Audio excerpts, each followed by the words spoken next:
Hey, what's up guys, it's Nick and welcome back to Assassin's Creed 2. Now, in the last episode, we left off with killing Vieri de Pazzi, finding out the leader of the Templars, and becoming the mayor of an entire city. Let's get into it. I began by looking at the codex wall again and found out that I could reorganize them based off their rotation. When I used Eagle Vision and turned my eyes into actual UV lights, I found that the pages started to line up when rotated correctly. I'm not sure what this is yet, but once I get more of these pages, I'm sure I'll find out. When I was done with that, Mario asked me to follow him down this long staircase. When we got to the bottom, Mario showed me the Sanctuary, a room to honor some old-ass assassins. He also showed me this locked statue, which was Altair and his armor that he used in the first game. The only way to get the armor is to complete everyone else's statues by getting relics from their tombs, hidden all throughout Italy. If I get all 6 of these relics and place them in the right spot, I can unlock Altair's tomb and retrieve the centuries-old armor. Honestly, I don't even think I want this ancient bullshit. I'm sure our technology has advanced quite a bit in the past 300 years. I don't think this gear will be very useful. When Mario was done explaining all the lore to me, I began to explore the room, looking at all of the statues and their descriptions. From left to right, we got the killer of Genghis Khan, the slayer of Xerxes, the terminator of Qin Shi Huang, the first Chinese emperor, the executioner of Cleopatra, the murderer of Alexander the Great, and the exterminator of Caligula, that crazy Roman emperor dude. Basically, I have a lot of famous people in my family, or I guess famous people killers. Anyways, using the power of friendship or some shit, I teleported back to Florence, the city where my father and brothers were murdered in cold blood. Not very many great memories here. The reason I was here was to talk to Da Vinci once again. Oh, and I forgot to mention that 2 years have passed since I talked to him. I needed Da Vinci to help me with something again, so I pulled out a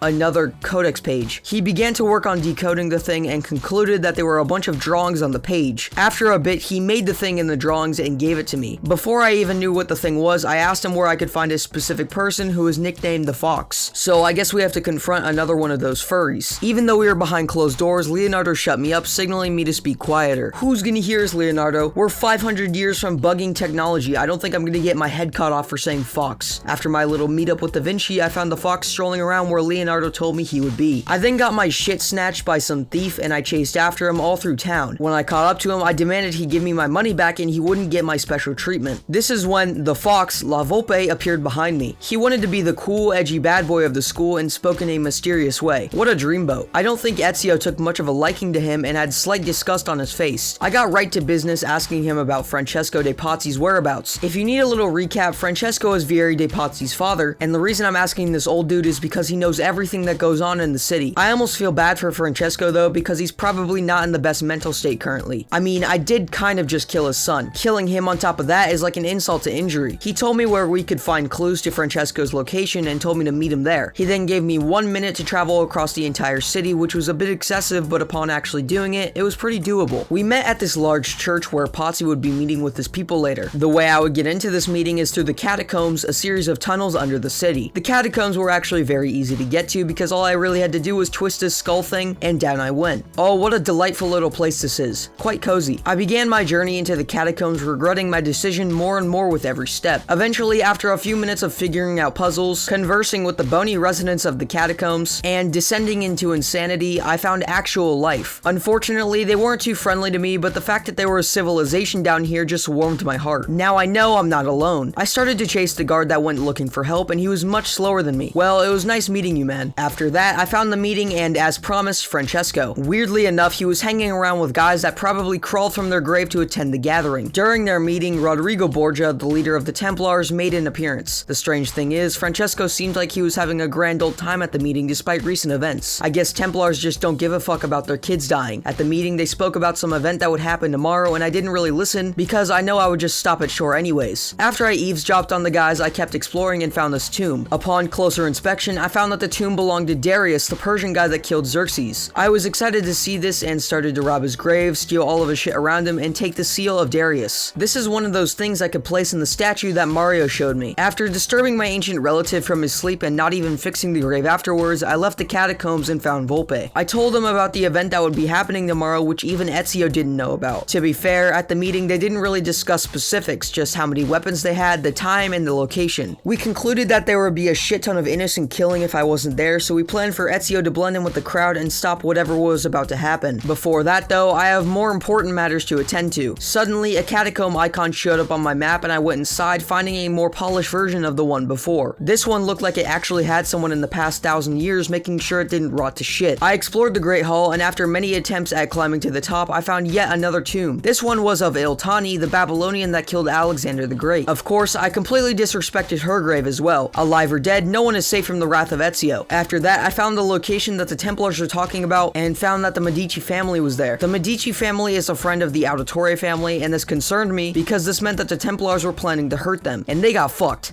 Like, big time. While Lorenzo was fighting off all the Templars, his brother got shanked by Francesco, and Ezio just kinda sat back and watched it unravel. Only about 2 minutes after the chaos happened did I step in, which is straight fucked up because I could have so easily prevented Lorenzo's brother from turning into sliced ham. After the party got a little out of hand, I took Lorenzo back to his house, and along the way, I started to notice that the city seemed a tad more chaotic than usual. I shrugged it off and finally made it to Lorenzo's house where I had to rest, and he told me to leave and kill Francesco. What, so you're just gonna chill here while I'm doing all the work? So what, you have a big gaping stab wound in the middle of your chest. Boo-hoo! The city's at war, asshole. Slap a band-aid on or something. I left the freeloader bleeding on his doorstep and set out to kill Francesco. I searched the city for a bit, and after scaling this building, seeing the war below me, and searching for Francesco, I saw him shouting at me from some big-ass building. Fucking idiot gave me his location for no reason and made it very easy for me to get to him. I found him at the top of the building, right where he shouted at me, and he suddenly became a big baby bitch, crying and screaming for his guards. He then straight up hopped off the building and left me to deal with his guards. Not gonna lie, that was pretty sick. Fortunately, he is still very slow mentally and physically because he waited for me to kill all of his guards, jump off the building, and into the hay wagon before he started running. Maybe he just wanted to engage in an exciting little chase, but that still seems pretty dumb to me. This doesn't change the fact that I'm still dog shit at the game because I kept falling off, running into walls, and missing my attacks, so the chase lasted for a little longer than I wanted. But once I did catch him, I romantically took him to a dimension in between time and space and gave him a quote of wisdom before laying him down to die. And that's the Potsies taken care of. Ezio took things a little too far because he stripped the guy of his clothes and hung him over the edge of a building. Alright man, I get you want to send a message and all, but that might have been too much. You went a little overboard with that one. I then met with Lorenzo on that same bridge where I first fought Vieri, and he told me about the story of our two families becoming close friends. I don't really know what it was, something about my dad saving his little dumbass from drowning or something. He then gave me a fucking city-sized amount of new Templar names that I added to my kill list. I'm not sure how Ezio can just easily hear these names once and have them locked away in his memory, while I struggle to remember the last 4 digits of my phone number, but I guess you're just like that when you're an assassin. He also gave me my favorite type of Christmas present, a codex page. I thanked him profusely and skipped away. I had Leonardo decode the codex page I just got, which was a poison tip blade. Once I had the poison equipped and ready to use, I was pretty much done with Florence and I headed back to Monteriggioni. There, I made my first improvement to the town as mayor, starting with upgrading the bank. I'm already following in my father's footsteps. I also found that the codex wall had almost doubled in pages due to my gathering of them. When I connected them all up, I began to notice that it started to look like a world map. You got Africa in the center, what looks to be like South America in the bottom left, and a bit of Canada and Greenland in the top left. I could be wrong about this, but I am 99% sure this is a world map. I then spoke to Mario about Jacopo, who was the oldest guy at the meeting. Wait, he's a Pozzi too? How many fucking Pozzis are there? I then went to where Jacopo's men were in San Chimichango. In this place were many Templars. This is awesome because soon enough I will be crossing out like half of my list. But before that, I have a few things to do. First off, I found another one of Subject 16 symbols. The puzzle was crazy difficult because I had to line up the circular painting with all the pieces being rings. Luckily, I passed kindergarten and I was able to breeze past this. Once I did that, I got my second clip, which added 5 frames to the original. Needless to say, it didn't do much to help me understand what the fuck is happening. I then actually began the process of getting rid of Jacopo's men and eventually killed all of them with very little trouble. I definitely didn't almost die multiple times. Along the way, I also found Wei Yu's tomb, the guy that shot up Genghis Khan's horse, causing him to die. Now I have half the seals needed to get Altair's armor, and immediately after that there was another fucking symbol. Damn, this whole city is just a goldmine of lore and artifacts. Again, this is what that puzzle added, still not much, but we're getting closer. After I was done with all of that and I killed all of the insignificant little Templars, they led me to Jacopo, who was attending some meeting with Rodrigo. My mission was to follow him quietly to the meeting, eavesdrop, and at some point kill him. He eventually led me to the meeting and I eavesdropped carefully. Jacopo was apologizing to Rodrigo about the Medici situation, telling him I was simply too strong. To be fair, he is not incorrect. Rodrigo ridiculed him for his failure and then killed him. Hey, what the hell, man? That was my job. I wanted to do that. After taking my kill like an asshole, he revealed that he knew where I was, and he had planned for it the whole time. Damn, I guess in my old age, I'm starting to lose my wit. I then fought the mass horde of soldiers, even hitting one guy so hard he fell through the fucking planet. When I was done with them, I found that Jacopo was still alive, and I delivered the final blow. I guess Rodrigo isn't as smart as he looks. What a fool. Well, I couldn't get to him this time, but he will meet his fate. Thank you for watching this video, everyone, and if you liked it or have any feedback, please leave it down in the comments below because I love reading them. Also, make sure to join my Discord server because it's a great place to talk to me and my community. And with that, I will see you guys in the next video.